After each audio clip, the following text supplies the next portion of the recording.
So now you're in Crown Heights, right? Mm-hmm. When did music start getting prevalent into your life? Music really started getting prevalent to me.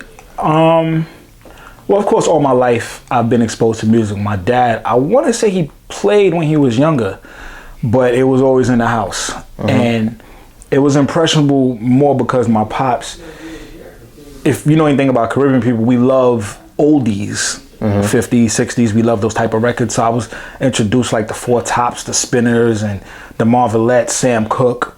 I could keep going, like, you know, just old records like that. When Bob Marley was with the, what was the name of his group? Not the Maytals. I can't remember. It was a group Bob Marley was in when he was real young, before he went with the Wailers. Okay. But I was introduced to those type of records early. But now when we go over hip hop, I got introduced, you know, coming outside. Again, it was being played through the drug dealer speakers out there foreign cars and watching Soul Train. And then this is early Yo MTV. We had The Box, shout out to Ralph McDaniel. We had Video Music Box, flavor videos from Bobby Simmons.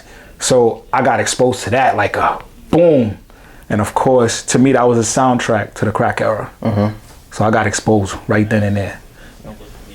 At what point did you decide, like, yo, I want to do something with music, but I don't know what exactly I'm about to do, but I know, like, music is what I want to be involved with?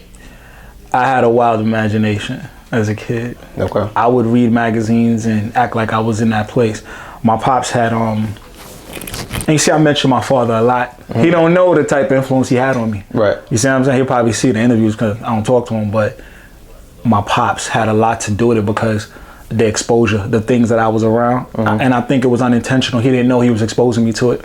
But he had a subscription to this magazine called Travel and Leisure. This was where all the wealthy people would put all their boats, their champagnes, their mansions, their yachts. Yeah, I'm familiar in the magazine. I've seen it before. So I lived in those magazines. Yeah. So I would see the champagne. Yeah, I'm gonna get that. I see the speedboats. I'm gonna have that. I see the nice, you know, private islands. I'm gonna have that. This is basically Lifestyles of the Rich and Famous with Robin Leach in a magazine.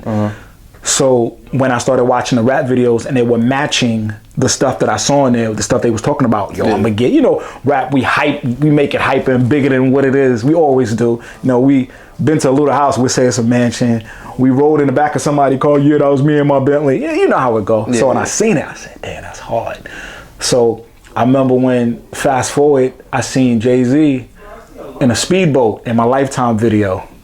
And I was like, yo, he's in a private, he was in St. Thomas, he had the champagne, he had the girls, nice watches.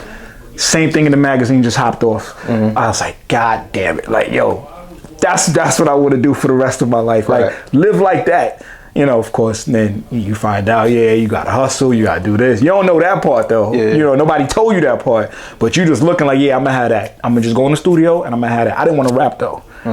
I know talent. All the guys around me rap, the girls, whatever, they had a talent. And I knew how to, because, you know, I read, and that's what I did, too. I read a lot. That was one thing I could say. Like, I read a lot, watched a lot of MTV, Soul Train, Don Cornelius, he did interviews. I wanted to do that too.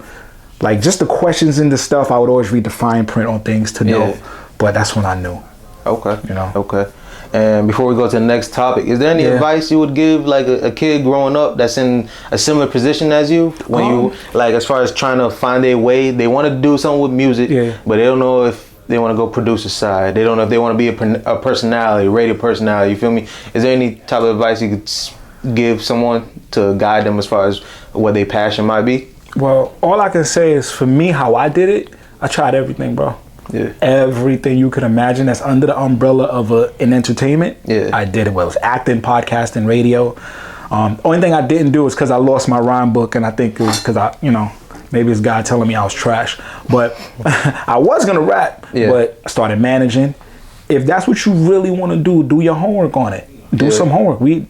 Today, you have everything like we was talking about earlier. Y'all got YouTube. Y'all got to go to college now. Back then, for us to get the information that we got now, we had to go to school. You had to, or you had to go intern under somebody.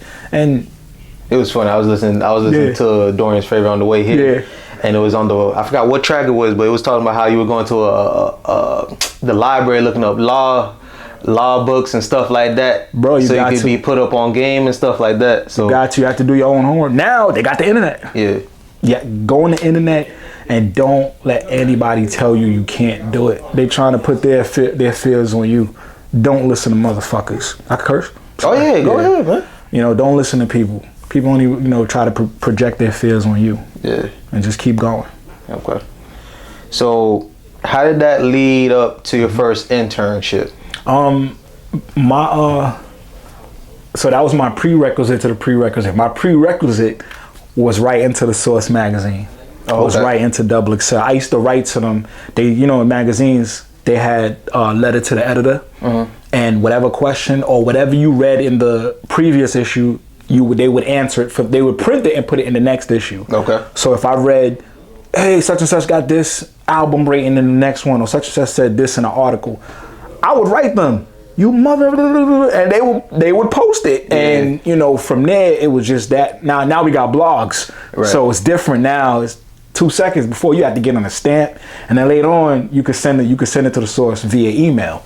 So that times me buying CDs and reading the back of CDs, finding out who did what. Yo, where's Rockefeller Records office? Oh, John Street. I'm gonna pull up to John Street. Let me see if I see Jay-Z. Y'all want a job? This is how I started feeling myself. Like, I'll go up there. The audacity, right? That's what we have in hip hop is audacity. So I'm like, I'm gonna go up there. On John Street. That's a train rides downtown Manhattan. I could right over the bridge. Read that. Who they got this sample from? Yo, who's the engineer? Who's this? Who's that? Started learning. Yeah. Now I'm catching on. So now when I'm reading the magazines and I'm pointing out certain things, I'm like, oh, I know about that. Okay, I read that. Oh, really? What's a program director? What's a A&R? It's artist and repertoire. What's P&D? What's all this? What's joint venture? I'm reading the Forbes, learning about Master P's deal with Priority, how he got a 90-10 split, which was unheard of. Yeah. Till this day, Master P needs a statue in front of every record label because he don't get the love I think he deserves. Nah. Guys like Master P, Jay Prince, Irv Gotti, Sean Carter, Dame Dash, these guys I give them their roses. But yeah, so from that, I just kept on it. And fast forward, I think I was on Craigslist. Probably, this is early Craigslist. Was it on Craigslist? I can't remember, but it was early. So yeah, I think it was Craigslist. VP Records is looking for interns. And I read it. I said, how fast I sent my information over? I sent it over like that. I don't think I even finished reading the article. I said, what, record label? I'm there. What do I need to do? Get the internship at VP. I was in the marketing promotions department, publicity, with Dustin, Chris, Eric, cool guys. And the crazy part, it was a reggae label, like I said. This was Sean Paul, Sizzler, Elephant Man. This is the time Sean Paul, monster, hit after hit after hit. Those are the albums we were doing. What, like Glue and all that? Like Glue, Get Busy, all that. Okay. This is the monster Sean Paul we talking about. This wasn't like, this is monster. So you could imagine the buzz in the office at the time, right? Yeah. Oh, it was bananas, man. Like, I got a chance to sit in meetings, find out about marketing budgets, because the way they did it, which was dope, I guess they saved money. The actual record label we were staying at was in a warehouse. But a house, the actual CDs were being made.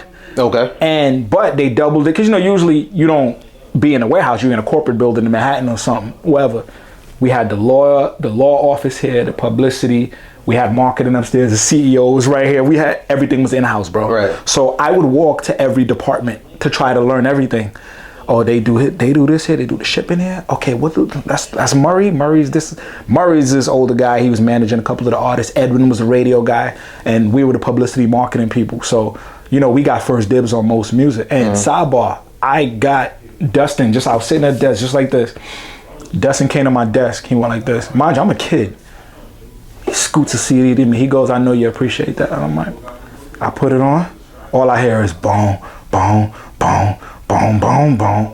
I said, what the hell is this? And I started, ooh, Jesus walks. I said, you watch the Kanye documentary? I haven't seen it yet. When you watch it, the feeling I got from that Kanye right there, when I heard Jesus Walks the first time, and this is before the pretty one that he cleaned up for College Dropout with the violin. Right. This is the dirty one. You could still hear the way he had to, but the record was a monster. I said, oh, Kanye is out of here, bro.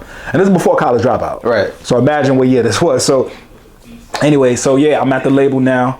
You know, I'm coming in there, you know, I'm off the street. So, you know, I got the energy, whatever, I'm moving around. I'm telling them how to do certain things because I know what's hot. I'm outside. I'm a kid. I'm in the AOL chat rooms, and I used to tell them, yo, y'all got to do a college tour. Yeah. You know what I mean? They ain't going to listen to me. I'm a kid, but, you know, they used to steal my ideas a lot. That's what they do. They try to dumb your shit down, and later on they steal it. I peeped it, but it was cool. I got to work my mojo. Again, this is an internship. I wasn't paid. Right. And I was there full time. I was only supposed to be there 2 days a week. I was there every day. Every day. I learned how to get paid, but we'll talk about that off the camera. What was your like work hours like? It was day like, yo, bro. And it was funny. I was going to school too, but I still found time to make my ass there every day. Yeah. You know what I mean? So it was like it was regular 8 to 5, 8 to 6. Bro, I was there every day. Yeah. Every day trying to find everything. Yo. Go hop in the truck, go pick Sizzle up from the airport, all right? Really? Yo, Charles, get the keys. Let's take you know, you had the truck with the label wrap around it with the logo. So, you know, we out the window like, yeah, what's up? You know, we feeling ourselves. Yo, Charles. It's funny, I'm working with this guy named Charles from Harlem. He had a psychology degree working at the record label. But anyway, so we at the record label, whatever, riding around. Yo, you got to go take, and rest in peace to Chris Lighty. This is when you had to actually physically take videos and remember, he used to send me up to MTV, send me up to Violator and stuff. I got a chance. He brought me in his office. Very nice guy. You know, I got to meet Chris Lighty. I met a lot of people along that way that I'm still cool with till this day. But, you know, I was actually, I don't know if they do this now, where we were servicing records. It's called DJ pools. So but this is different. See, now y'all can send it out on an email blast with a link. Yeah, everything is an email blast. Dog. They send it to everybody, but I know how it was back in the day. I had to sit at that desk with the printer, the UPS or FedEx, print out every DJ's label. I'm talking about, yo, dog, no lie, the UPS dude was coming to see me with 2 big bags like this. Yeah. I was sitting there packaging them, print. I showed the list. Yo, the printer would just print out. It's done. Put another roll in. Clue, Envy, Slay. This is just DJs in New York. Yeah. Now I gotta go New York, Texas, Cali, North Carolina, South Carolina, overseas, South Africa. I'm like, yo. And then look, sending it out. Yeah. I'm like, yo, what the hell? I remember we sent out, this is before Sizzle album dropped, they were sending out samples with Thank You Mama and all these records. We did Elephant Man, Dance All Nice Again, that record. We did Wayne Wonder's album. Barris had I think a Greatest Hits. Can't Stop a Man, I think was the name of that one. We had to send this all out. And now it's getting back word in the neighborhood that, oh, he worked for the reggae label now. So you know all these dudes hitting me up. Like, oh, you at the label, you could get me into the parties. I got, VIP. Those are the perks. But I'm having fun, but I'm still working. Right. Because I got to network. And I got to meet a lot of interesting people and find out things about the record industry that, that I didn't know. And I'm learning along the way. It was fun because I'm doing what I want to do, so I never consider it work. Okay. It was fun. You could put me there for 14 hours a day. I wouldn't care. I'm in heaven. This is heaven. All these CDs. I'm going to law department. This is the person that got to give Sean Paul his check. I'm like, go pick Sean Paul from the airport. Yes. You know what I'm saying? Like, come on, man. It's a dream, dog.